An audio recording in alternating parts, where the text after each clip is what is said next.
नमस्कार। मैं आपके समक्ष आज एक बहुत ही महत्वपूर्ण टॉपिक नेशनल इनकम राष्ट्रीय आय लेके आया हूँ। ठीक है, चलिए हम स्टार्ट करते हैं। आप जानते हैं कि किसी भी अर्थव्यवस्था में मेनली 3 प्रकार के रिसोर्सेज यानी कि संसाधनों की बात की जा सकती है, जैसे कि प्राकृतिक रिसोर्स, मानवीय रिसोर्स और भौतिक रिसोर्स। और कोई भी वस्तु इन तीनों रिसोर्सों का कॉम्बिनेशन हो सकती है, यानी किसी भी प्रकार की वस्तु या सेवा जो है इन रिसोर्सों से मिलकर ही बनी होती है।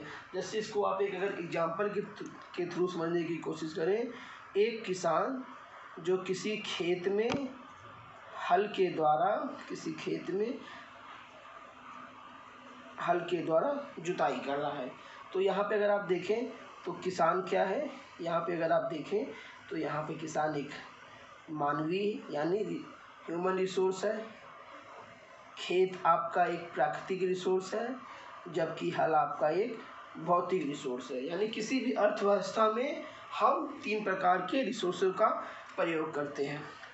अगर हम राष्ट्रीय आय की एक मोटी संकल्पना देखें तो किस एक दी हुई अवधि में उत्पादित इन समस्त उत्पादों का, यानी जो भी उत्पाद, चाहे वो प्राकृतिक, मानवीय, भौतिक के कॉम्बिनेशन से चाहे जो भी उत्पाद हो, उत्पाद या सेवा भी कह सकते हैं, उत्पाद और सेवा का दोहरी गणना के बिना किया गया शुद्ध मौद्रिक माफी अर्थव्यवस्था में है।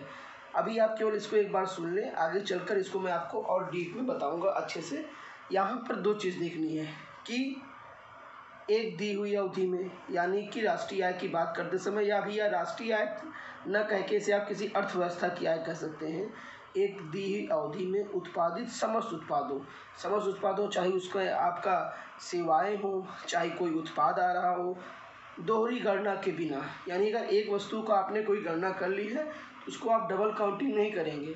अगर गेहूं से ब्रेड बन रहा है और आपने जिस ब्रेड को अगर गिनती कर ली है तो उसके लिए आप वहाँ पर गेहूं का प्रयोग नहीं करेंगे। आगे चलकर आपको ये कन्फ्यूजन बिल्कुल ठीक हो जाएगा, बिल्कुल दूर हो जाएगा। एक बार आप केवल चीज़ों को ध्यान से सुनिए, ठीक है।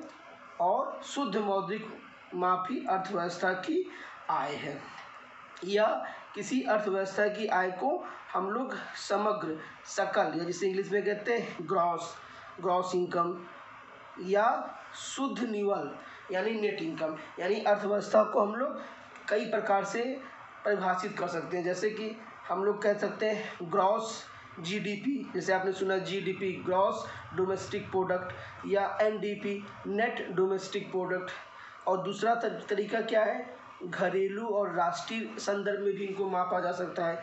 जैसे आपने कहा GDP gross domestic product, GNP gross national product, ठीक है। आगे चलकर इस हिसाब से अगर आप देखें तो यहाँ पर 4 टर्म आपको मिलते हैं, जीडीपी, जीएनपी, एनडीपी, एनएनपी, ठीक है।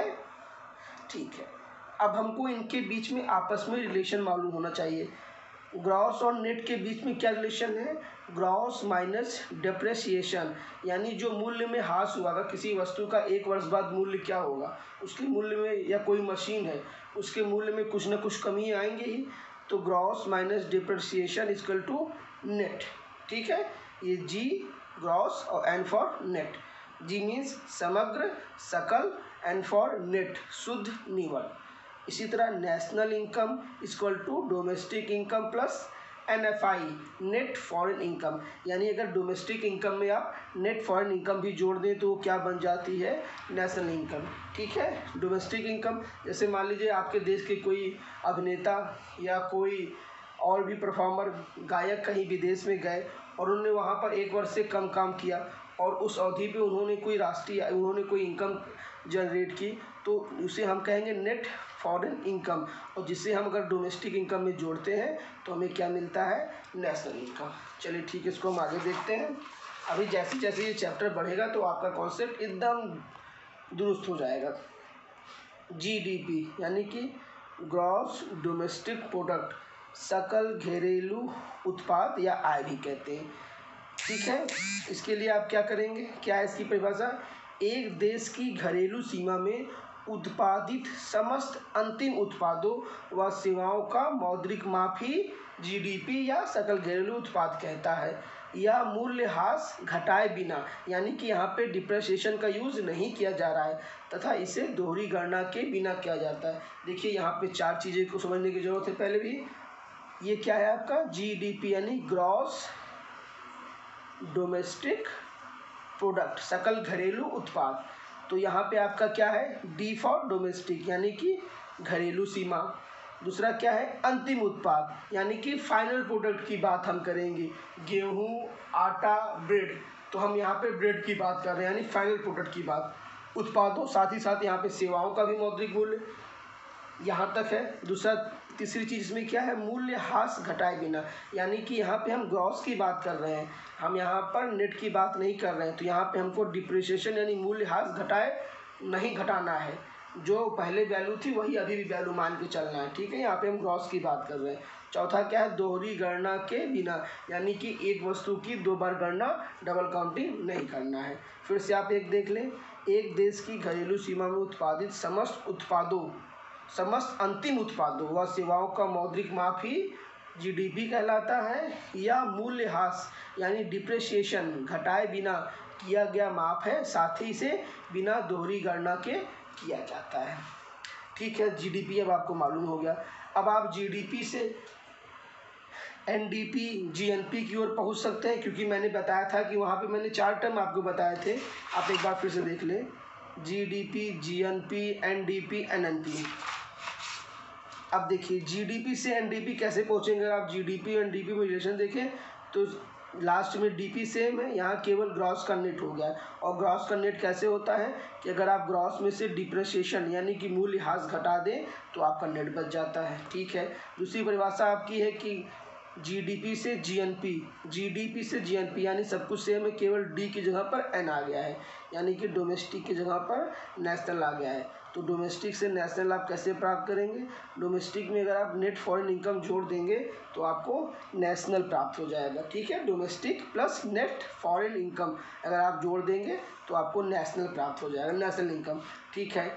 अब देखिए जीएनपी, जीएनपी की परिभाषा भी हम लिख लेते हैं, ग्रॉस नेशनल प्रोडक्ट, सकल राष्ट्रीय उत्पाद।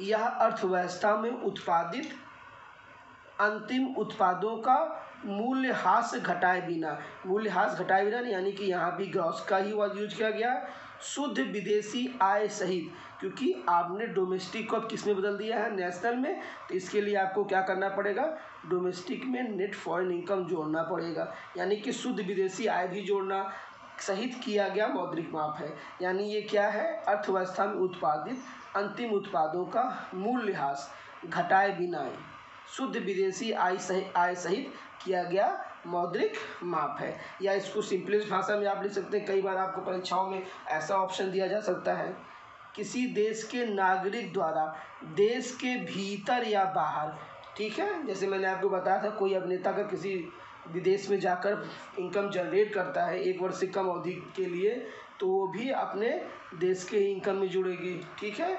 तो किसी देश के नागरिकों द्वारा देश के भीतर या बाहर 1 वर्ष में उत्पादित सभी अंतिम वस्तुओं एवं सेवाओं का मूल्य होता है, ठीक है। जीएनपी क्या है आपको मालूम पड़ गया।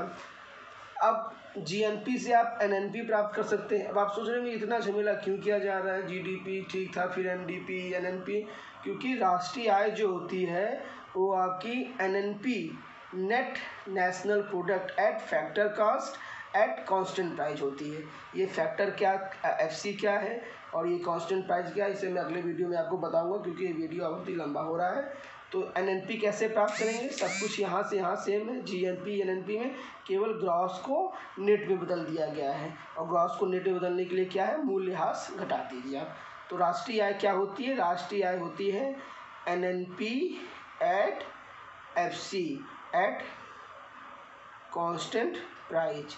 यानी राष्ट्रीय आय का अगर आपको 4 ऑप्शन दिया जाएगा कि राष्ट्रीय आय क्या है, जीडीपी है, जीएनपी है, एनएनपी है, तो उसमें आप क्या लगाएंगे कि NNP at FC at constant price ही आपकी राष्ट्रीय आय है, ठीक है। नेक्स्ट वीडियो में आपको मैं इसके आगे की चीज़ें बताऊंगा। एक बार आप तेज़ी से देख लें, जीडीपी आपका क्या था, एक देश की घरेलू सीमा में उत्पादित समस्त अंतिम उत्पादों व सेवाओं का मौद्रिक मूल्य है। यह मूल्य ह्रास घटाए बिना किया जाता है तथा इसे दोहरी गणना के बिना मापा जाता है। 4 चीज़ें आपको ध्यान रखनी है: घरेलू सीमा, अंतिम उत्पाद व सेवाओं, मूल्य ह्रास घटाए बिना, दोहरी गणना के बिना। जीडीपी से आपने एनडीपी निकाला था, जीडीपी से आपने जीएनपी निकाला था। जीएनपी क्या है? Gross national product. अगर डोमेस्टिक में हम फॉरेन इनकम भी जोड़ दें, नेट फॉरेन इनकम, तो उसे हम क्या कहेंगे? नेशनल। अब नेट फॉरेन इनकम आपको नेट लग रहा होगा। कुछ लोग अपने देश के विदेशों से पैसा कमा के आएंगे, एक्स मान लो। कुछ लोग विदेशों के अपने देश से पैसा कमा के जाएंगे, तो उनको वाई मान लो, तो एक्स माइनस वाई। इसीलिए इसको नेट फॉरेन इनकम भी कहा जाता है। यहाँ से आप परिभाषा लिख लेंगे जीएनपी की, या अर्थव्यवस्था में उत्पादित अंतिम उत्पादों का मूल्य ह्रास घटाए बिना शुद्ध विदेशी आय सहित किया गया मौद्रिक माप है। यानी अंतिम उत्पाद है, मूल्य ह्रास नहीं घटाएंगे क्योंकि यहाँ पे भी ग्रॉस टर्म है। शुद्ध विदेशी आय सहित, क्योंकि यहाँ नेशनल है तो डोमेस्टिक में विदेशी आय भी जोड़ देंगे, तो ये जीएनपी बन जाएगा। या सिंपली लिख सकते हैं कि किसी देश के नागरिकों द्वारा देश के भीतर या बाहर, भारत में रह के या विदेश में, एक वर्ष में उत्पादित सभी अंतिम वस्तुओं सेवाओं का मूल्य ही जीएनपी कहलाता है। फिर आप जीएनपी से एनएनपी निकाल सकते हैं। ग्रॉस से एनएनपी निकालने के लिए डिप्रिसिएशन को माइनस कर देंगे। राष्ट्रीय आय क्या होती है? NNP eight factor cost and constant price. Factor cost जो है ये आपकी मार्केट कॉस्ट से अलग होती है या मार्केट प्राइस से अलग होती है। फैक्टर कॉस्ट को आप कह सकते हैं सिंपली समझने के लिए फैक्ट्री कॉस्ट और मार्केट प्राइस। जो कोई वस्तु फैक्ट्री में उत्पादित हो रही है उसका दाम क्या है, फिर जब वो मार्केट में जा रही है, विभिन्न प्रकार के टैक्स लग रहे हैं, सब्सिडी छूट मिल रही है, तो मार्केट प्राइस हो जाता है। यानी अगर आप यहाँ से देखें तो मार्केट प्राइस क्या है? Factor cost. किसी भी वस्तु का मान लीजिए एक बिस्कुट बना, तो मार्केट में उसकी प्राइस क्या होगी? Factor cost. या अपने मन में आप समझने के लिए करिए फैक्ट्री का cost plus tax, indirect taxes, कुछ उस पर टैक्स सरकार अध्यापित करेगी, माइनस सब्सिडी, सरकार उस पर कुछ माइनस सब्सिडी देगी। ये है, लेकिन इसको अगले वीडियो में मैं और अच्छे तरीके से आपको समझाऊंगा। तो अभी याद कर लीजिए कि राष्ट्रीय आय क्या है? NNP eight factor cost and constant price. ठीक है, धन्यवाद मित्रों।